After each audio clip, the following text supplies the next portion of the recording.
First thing obvious choice yes and no. Okay. చాలా back and forth చాలా drama జరిగింది. Okay. ప్రతి సినిమాలో కూడా జరిగేది అది.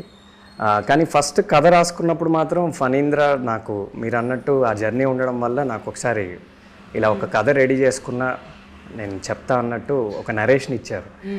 సో అప్పుడే నాకు అతను ఏం చెప్పాడంటే ఇది నేను చాలా పెద్ద స్టార్స్తో తీద్దాం అనుకుంటున్నా, ఓకే, ఎక్కడైనా వీలైతే మనం ఎక్కడన్నా ట్రై చేద్దాం అన్నట్టు చెప్పాడు. అప్పుడు నేను అవకాశాల కోసం తిరుగుతున్నాను అనమాట.